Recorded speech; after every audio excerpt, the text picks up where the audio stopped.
And I'm not doing this to buy a bigger house. I'm actually doing this. I'm going to choose to go back to renting. And it feels crazy. It objectively is crazy. We bought a house that we can't afford, and we have 44 days to make our first mortgage payment on August 1st. Crazy to me that now having a one-bedroom apartment all to yourself is now considered a luxury in America, a first world country. They wouldn't be able to close the sale. All the equity's gone. They have no other cash to close this sale. So it's basically lick your wounds now, or the bank takes it later. Okay, so today we're going to be taking a look at the housing market from just about every angle you can imagine, and none of them are pretty. We've got clips showing people walking away from homeownership, mortgage payments spiraling out of control, landlords getting absolutely wrecked by tenants, and a real estate market where nobody can really win right now. There's a lot to get through, so let's jump right into it. So, my wife and I bought our house end of 2024, so we've been here for almost a year and a half. And this has been basically our mortgage payment every month, $37.41.72. And just as like insight into home ownership, our property taxes recently went up, exactly what it was, but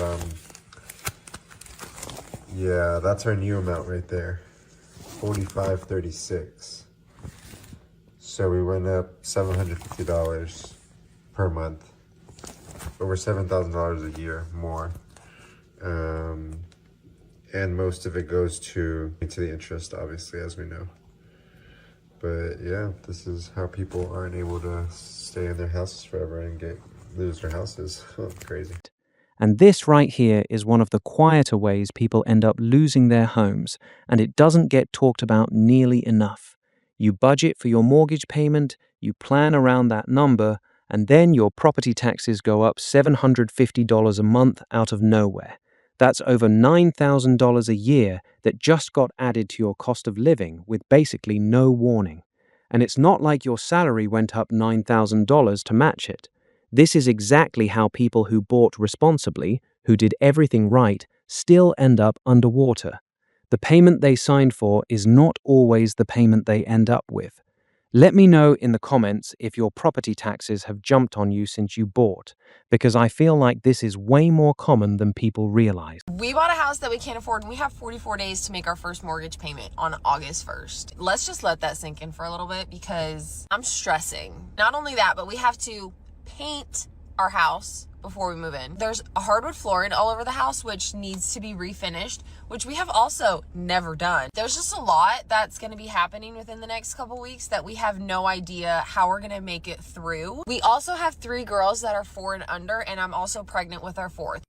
It'll be pretty busy. This is literally our dream house, and there's no way I'm letting this house go. We got to make this my full-time job.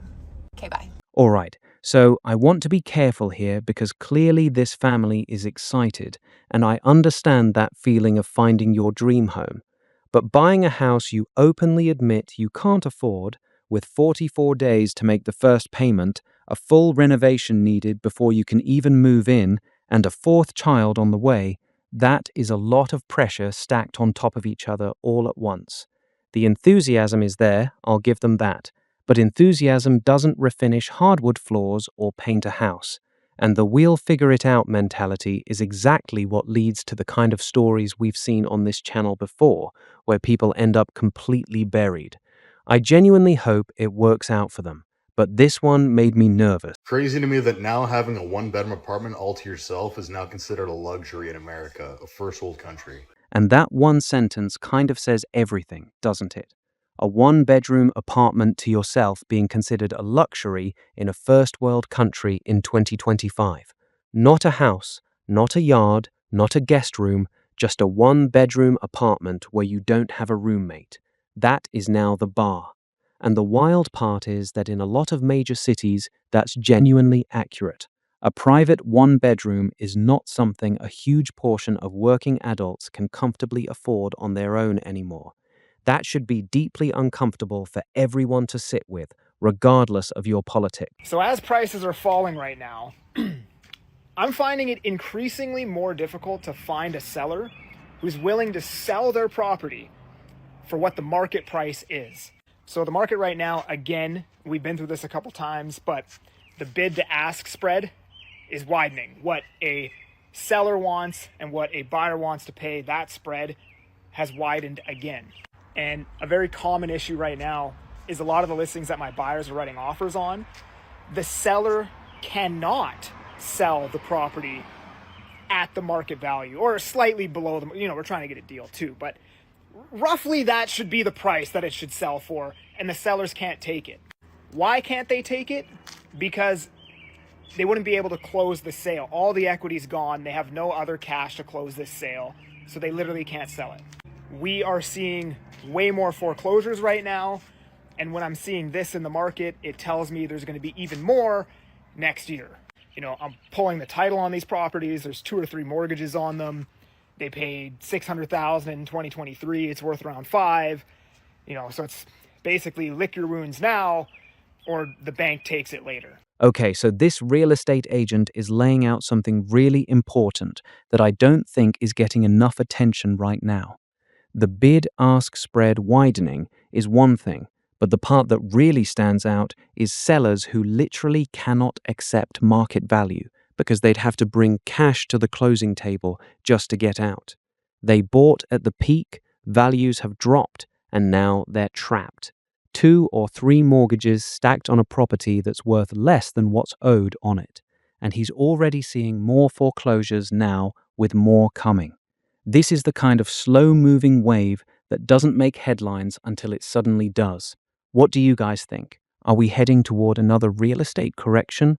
Drop it in the comments because I'm genuinely curious where you all stand on this. In 2026, why is it so hard to become a tenant? Because people tear your house up and it looks like this. Let's go take a look.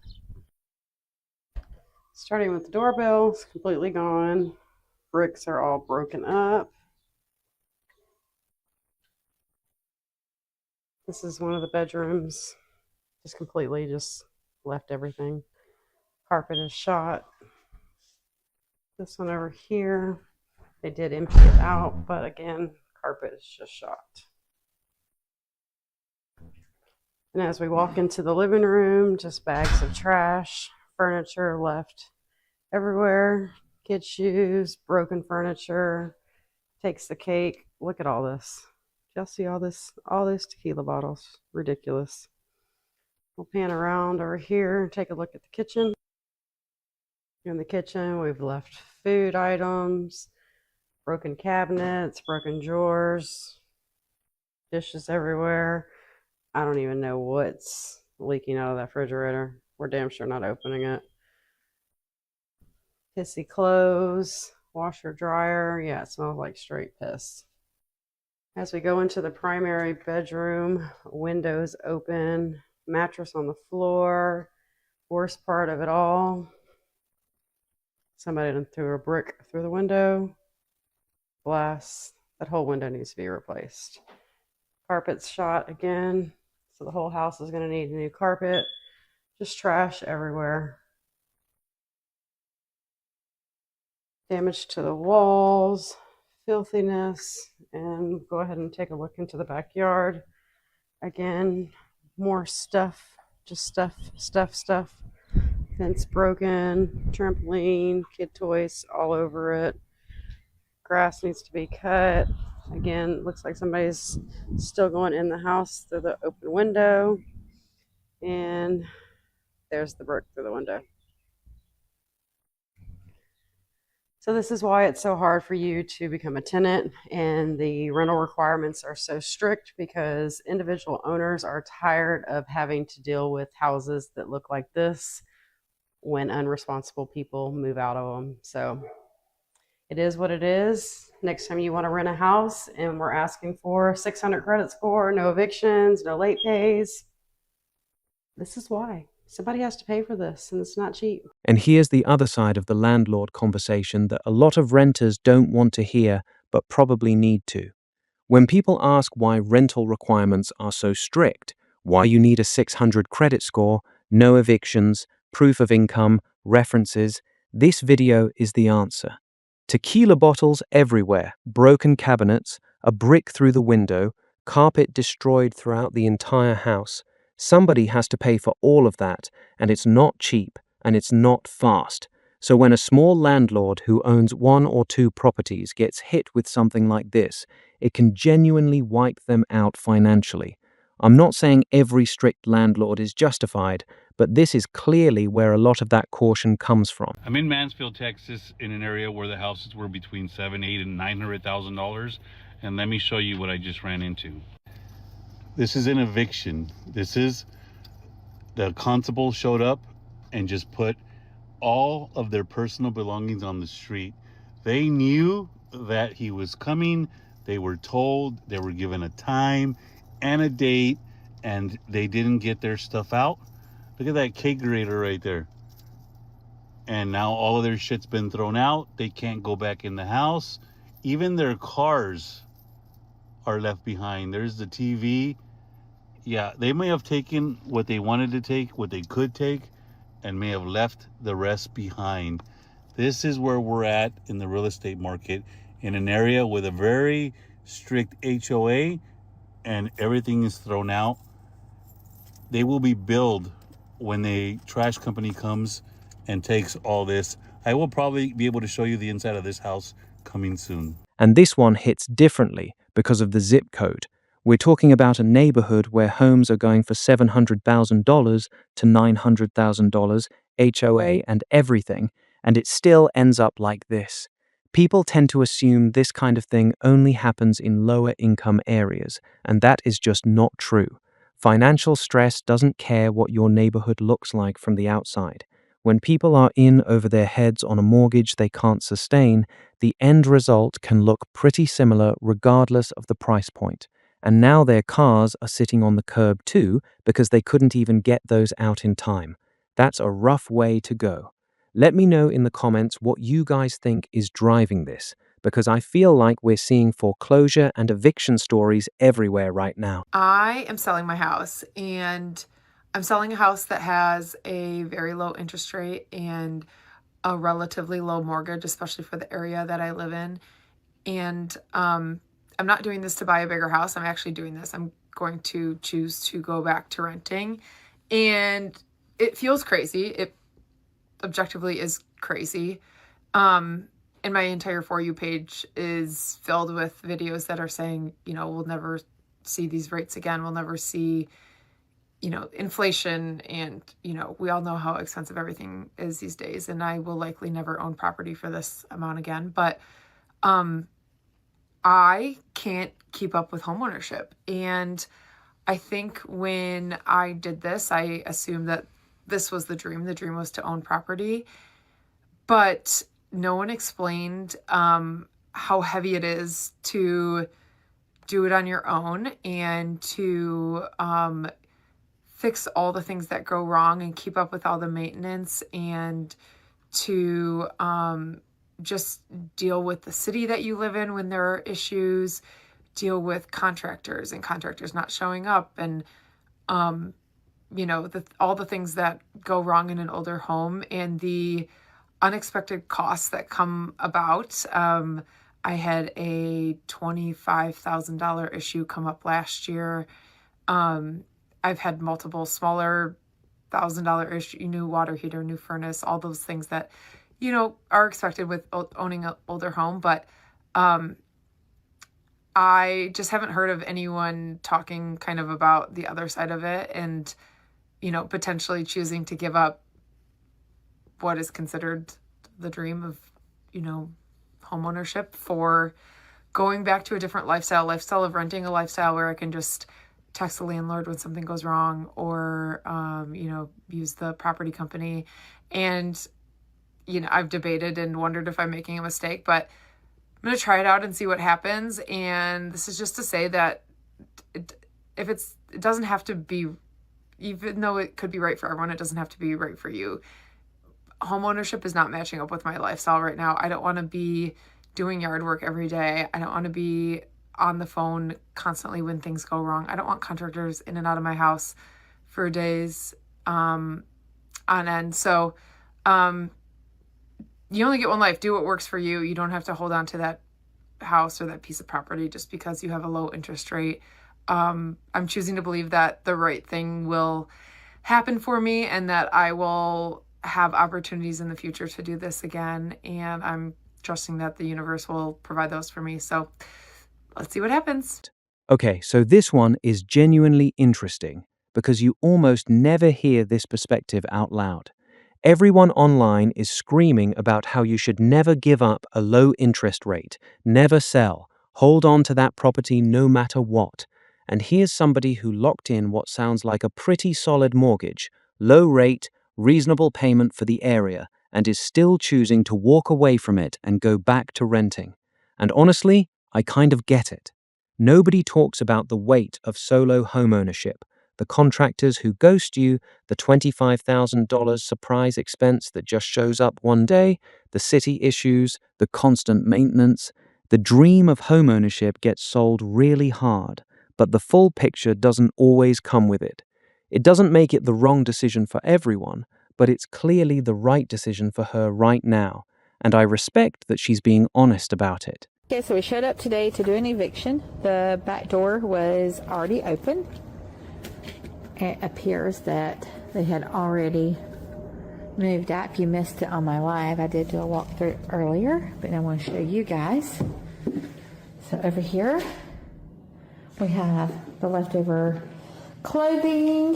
So we got women's clothing and what may possibly be male associated clothing, brand new baby clothing with tags on it, a fan, a pitcher, empty Nike box, mini fridge, homework, medical paper, wound dressing.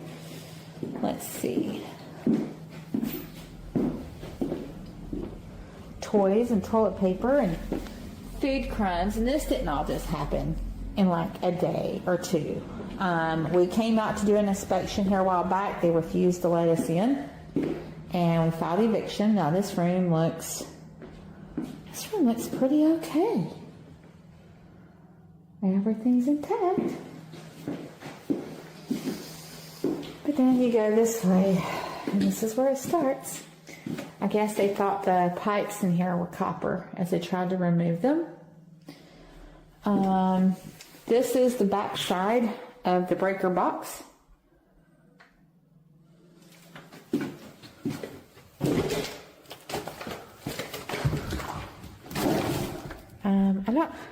Let me see if I can turn not available while using the ultra wide lens. Okay, well, can I bring it in and use this? There we go.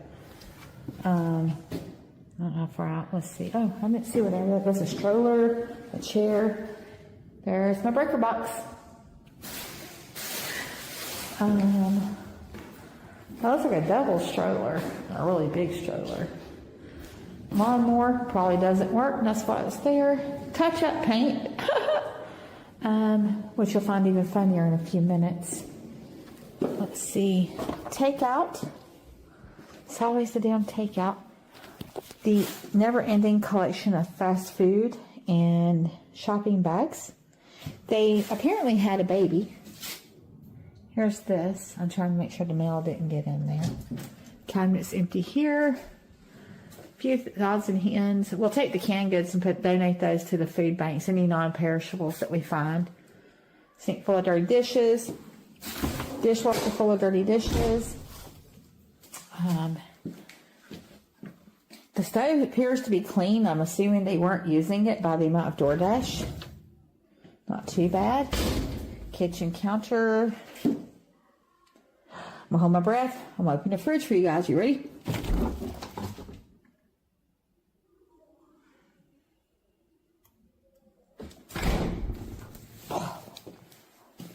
Okay, so when I got here, this back door was open. Whew, damn. Ceiling's gone. This wall is gone. So when I got here, this door was open. I'll show you how I found it. Isn't that wonderful? You see where it's been kicked, prized, and pried out. We're gonna have to replace the entire door. I'm just gonna secure it for today. I'm gonna turn my light off so that my fan's back out.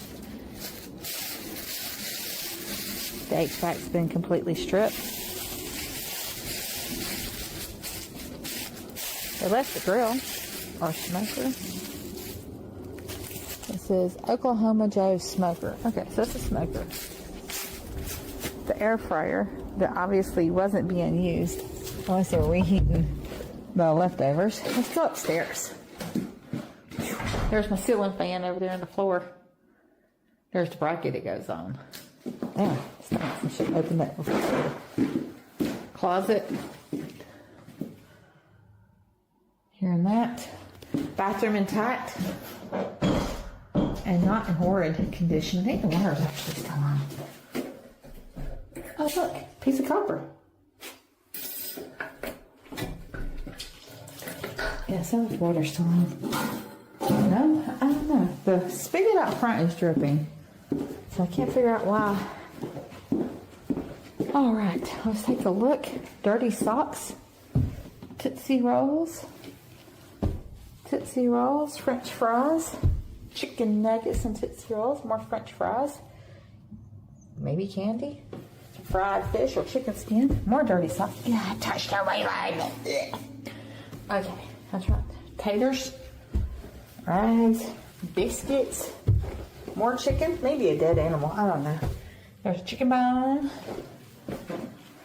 Dustpan. Oh, look. The closet is intact.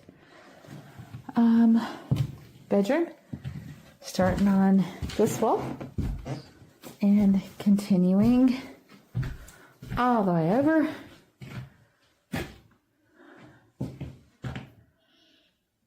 Sit right down and I'll tell you a tale. On a cruise faithful ship. I really don't know the words of that song.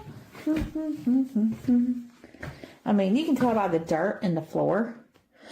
If you're just getting here, just so you know, more chicken. We came to do an inspection. They refused to let us in. Are y'all ready for this? Who wants to take a nap on this big boy? Y'all gonna lay on that? Y'all know. There's some of y'all out there who would lay on that.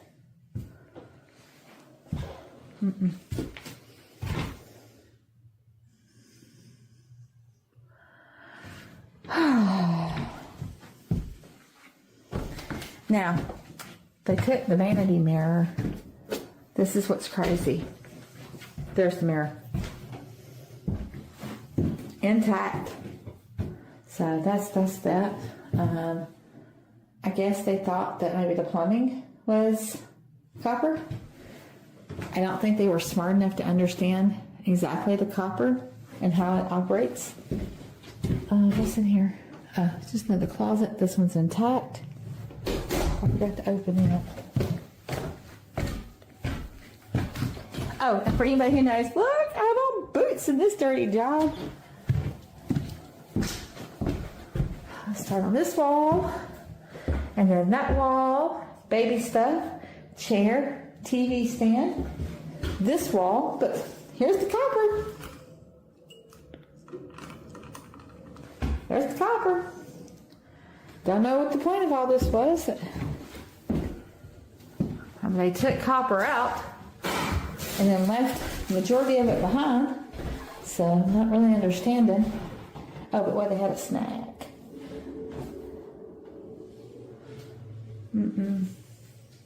So much baby stuff in every room, or on every level. Look, there's the wiring. It's ripped out.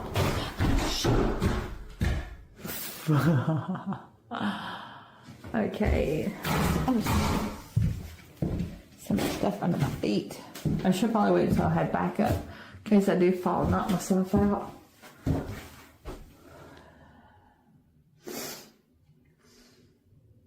Ain't she beautiful? Chicken! Now, check out the decor. Could you have imagined that they would have blow-up mattresses? I mean, such nice furnishings. You'd never know what to expect. Oh, wait, there's an Oreo. I guess it looks like police officers might have stepped on that too. Oh shit. Potato chips and an intact closet. TV and TV stand. There is a building out back that I have to go and investigate. But until my offspring gets here, I don't want to go in there by myself. And the police officer said they couldn't because it wasn't part of the house. So there we go. I'll give you an update in about a month. Mixed speakers commentary.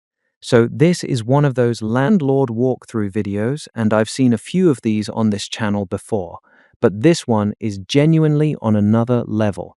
Stripped copper pipes, a completely demolished HVAC system, ceilings torn out, wiring pulled, and somehow still finding time to order DoorDash and leave Tootsie Rolls and chicken nuggets in every single room. The part that gets me is the baby stuff everywhere, on every floor, every room. And they refused the inspection before all this happened. By the time the eviction went through, the damage was already done. This is tens of thousands of dollars in repairs minimum. And this is somebody's investment property, somebody's income, completely gutted. That I rented out to a tenant. And this is how she repaid me, y'all. Let her move in January 2nd. This is where I'm at. April the 9th. After she didn't pay her rent at all in the month of March, and obviously April either. So for 2 months. And then I gave her eviction, 5-day notice, and this is how she left my home. Of course, I had to process my thoughts and let all the tears and stuff out, and now I'm just showing what is left and what she did.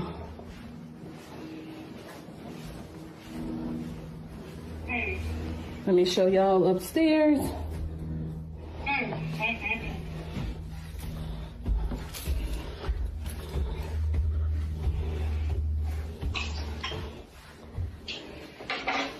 Put a hole in my door.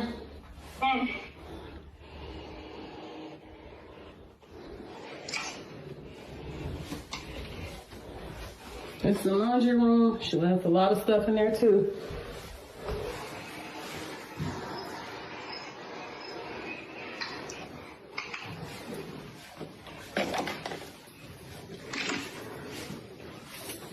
Had her let her kids color on the walls.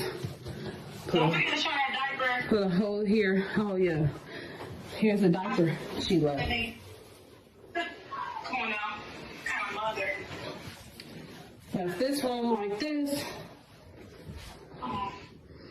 Let them color all over the walls. Come on now. Diapers all right here.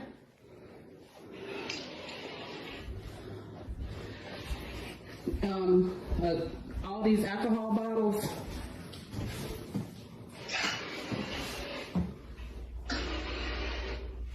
So, show y'all the closet. Not sure if there's nothing in there. It's just some shorts up there and a trash bag right there. But yeah, this is how she left the room. Food, leftover food. Chips, bag of chips open, plate, ranch. Yeah. And this last one is just hard to watch because you can hear it in her voice. She took a chance, rented out her home, tried to generate some income from it, and within a few months, she's standing in her own house looking at holes in the doors, kids coloring all over the walls, alcohol bottles, diapers left everywhere, and 2 months of unpaid rent on top of all of it. No security deposit covers that kind of damage fully, and the emotional toll of it. She said she had to go process her thoughts and let the tears out before she could even film this. That's somebody who put real trust in another person and got completely taken advantage of. It's a brutal reminder that being a small landlord is not passive income. It is a real risk every single time. So that's all I got for you guys today. Let me know what you guys think in the comments down below, especially your own specific experiences with the housing market, whether you're a renter, a homeowner, or a landlord who's dealt with something like what we saw in these clips. YouTube thinks you'll like this video popping up on screen right now. But hopefully you guys enjoyed this video. If you did, please leave a like, and I'll talk to you guys later.